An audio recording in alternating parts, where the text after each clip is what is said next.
Hey everyone, Zero JD here with the XBLA Fans channel. I'm here to give you a quick taste of Fernz Gate, a fun little RPG that I'm actually enjoying a lot. First off, I'm going to let you know that this actually originated on the Android, so there are tie-ins for, I believe, microtransactions, but it's been very well balanced out, and I'll explain all that later. I'm about 3 hours in, so I'm going to try to show you off some of where I am, some of the combat and stuff like that, without giving like way too much story away or anything like that. So this is my character, Alex. When the game starts with this world, Fernz, where you kind of wake up because you're essentially transported from like our world into this thing. You're like a high schooler, and you're kind of show up here. A girl named I don't remember her name. Toril finds you in the forest and kind of takes you in and teaches you to fight. Later on, you encounter Alita, and then you encounter Koden. He actually has a little creature that lives in his head that's a kind of ferret-like Vindici or something like that. So you're in this entire other world, and the entire premise is that like it's filled with mana and magic and all that kind of stuff. That's actually a side quest right there. And the goddess here randomly brings people here, randomly takes people back home. But one of the people that showed up was a evil overlord who took her powers and is now trying to take over the entire world. So there's a resistance going, and I've recently joined as a sort of support member. The entire kind of concept with Alex and Lita is like, oh, we're not strong, so we just want to kind of support. So we've been going through that. Other than that, it's the essentially save the world. So actually, I'm going to go ahead and take this side quest. This is where you've been. Taken up in the ruins. Gobbled up. Blah, blah, blah, blah, blah. Sure. So, alright, so essentially I need to go to these ruins and go there. There are little side quests next to the main quest, and you kind of, there is no like normal overworld map. It's a map, and you just go place to place, and then there are sub areas inside. Before we go any more further, you of course have your items, your equipment, your quests. Prizes, as you can see, they got like these little milestones. When you do them, you get goodies. Like, so if I take this, I will get an elemental ring. And magic is essentially either fire, earth, or water. You equip one of those rings, and people can do spells from there. Customize is, I haven't gotten very many weapon upgrades, but it's like, hey, there's this, if you get a weapon, you can upgrade it, you can equip it, and then feed it weaker weapons to make it stronger. Status is what it says. Tactics is, the interesting thing here, it's based on a kind of a system of, you have a vanguard and a rear guard, where the vanguard is like the front up person doing most of the damage, the rear guard takes less damage, and kind of a backup. And depending on who your rear guard is, as you can see at the bottom here, Lita is my rear guard. So when I attack, she can do support actions. I'll explain that in combat.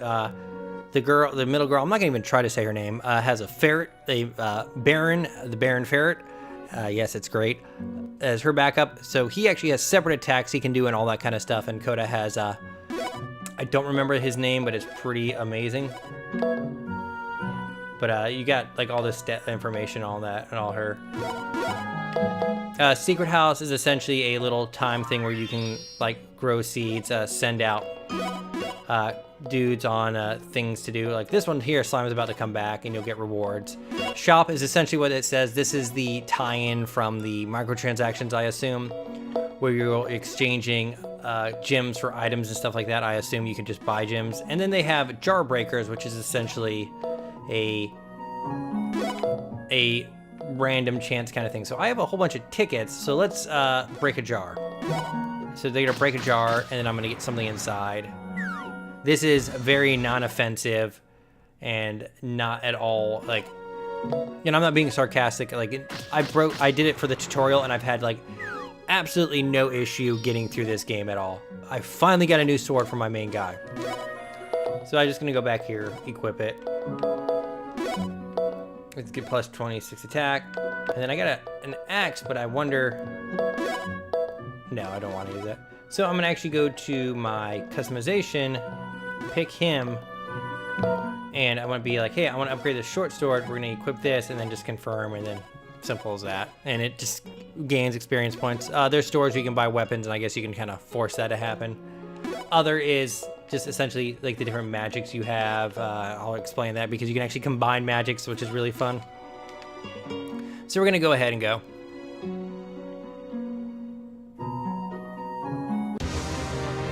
Oh, here's a little bit of plot.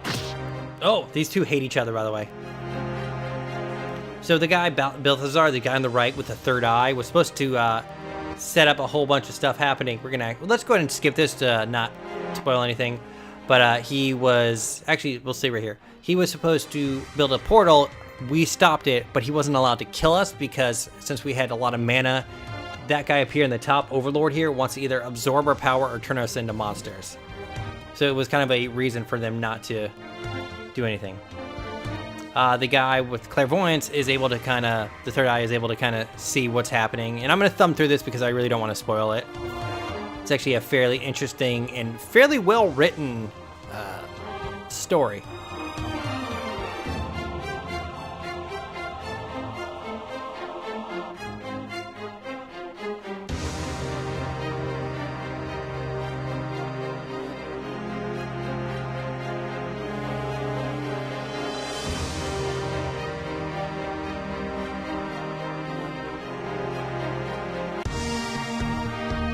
Alright, so this is the overworld map. Looks small, however there are other sections, so I actually have a quest for Hasselt Ruins, so let's go ahead in here and take it from there. So these are the areas. The encounter rates are not crazy. These are reliquaries, which you can actually go to. You can actually increase or change the actual different the encounter rates. Jars and blocks are essentially enemies that have items inside of them. We're going to go ahead and do 3 battles so I can kind of show stuff off. Alright, so as you can see, turn-based, upper left, it shows all, like, everyone when they move and all that kind of stuff. Right, repeat essentially means repeat the last action. Auto is auto battle.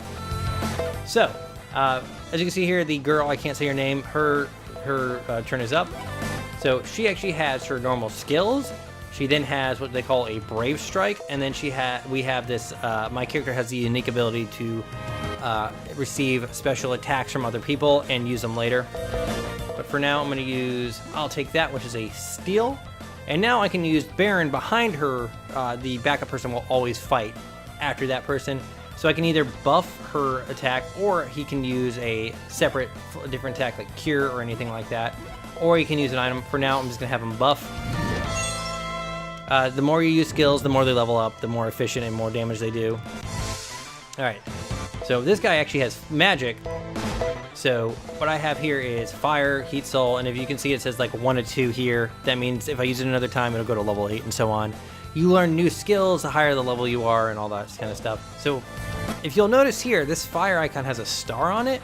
That means because the lead up behind me has water magic, she has a... or she has earth magic as well. She has specific skills. So if I pick fire, target him, and then go to her magic, falling torch is a something I can actually do, and that actually is combining magic. And it does like a crap ton of damage. So I can hit Y to kind of just go. These guys are not going to be too strong.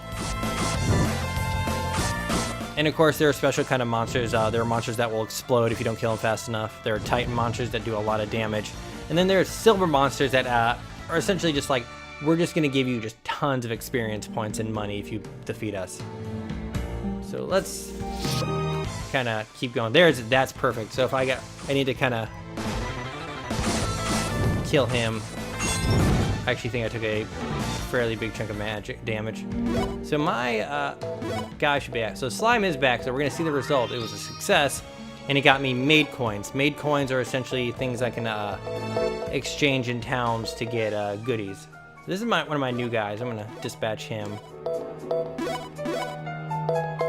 Shop, so autosave. So exchange for items, instead of gems here, imagine just made coins at a different area. So it's just a different kind of shop. But that's essentially the game. It's a nice, simple RPG. Nothing insane, nothing super duper crazy. I enjoyed a lot. I also very much appreciate being able to just like hit Y and be like, just go. The dude with the afro, his little ferret buddy actually lives in his hair, so that's a call out to Final Fantasy 13. And of course, you can buy stuff at shops and like buy repellent if you don't want to continue to deal with lots of creatures. The reliquary is really fun because if you anytime in the dungeon, you can actually just hit X and it'll just take you right back to the beginning of the map. So let's at least see if we can't fight this boss. I think I might know where he is. Another fun feature is you'll see like this kind of area right here.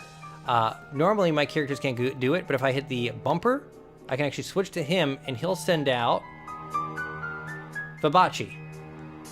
And she'll go down and I'll be able to grab stuff. Alex can pick locks. Lita can actually solve riddles. Secret area, by the way. The girl can actually hop on stones and stuff like that. I got cool. A lot of the items you find are just food, which is great. During certain times during the stops in towns and stuff, you will have the ability to talk with them and interact with them, and that's what raises that skill. And apparently, there are areas you just can't get past, or like certain secret areas or things like here. There's a locked door here. Like if my skill wasn't high enough, I wouldn't have been able to go in that area. Oh, here's a snick. Achievements aren't terribly crazy. One of them is like, hey, walk this many steps, which I think in an RPG is a good satire.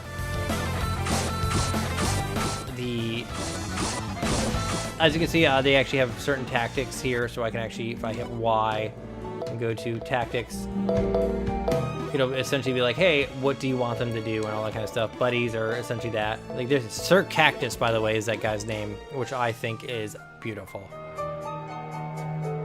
So I don't know where this guy will be in here. I might be totally off. But this is essentially Fernz Gate. I highly recommend it, actually. The only weird part is, like, I don't like how the character models for my team look in battle.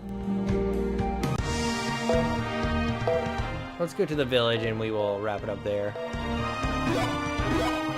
But I like it a lot. Like, there's a lot of stuff, like, they'll teach you stuff this way. And they'll be kind of like a lot of people are super nice and stuff like that, and they give you stuff. One of the things I don't like is at the end of battle, you get your mana and health back, which I feel would make the game just way too easy. Ooh, trench boots, leather mail, so let's buy that.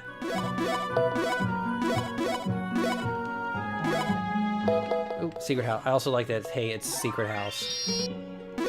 One of the achievements is to, hey, collect a certain amount from here, send out a certain amount of buddies and stuff like that. It's actually a lot of fun, and I'm enjoying it. I got a Fitch ring. I don't know what that is. We'll figure that. Like I said here, like these are the rings. Like I can cast up to level 99 with that. So what exactly is a Fitch ring? There it is, Fitch. Oh, it's a buddy. So let's go ahead and repeat them. Buddies are actually supposedly the souls of people who died here and wanted to come back. So I've released the Fitch. And of course, if I want, I can buy stuff, like whatever.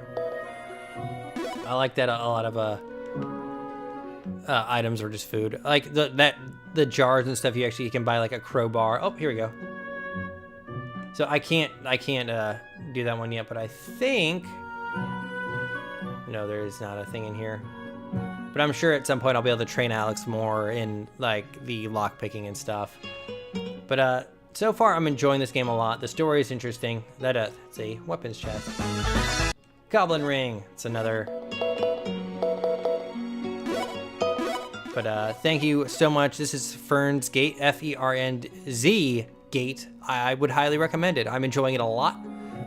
The only downside was, like, I think it's a little too easy at times. That and the weird sprite stuff on people in the matches. Thank you very much for watching. I am ZeroJD. This is the XBLA Fans channel. Have a nice day.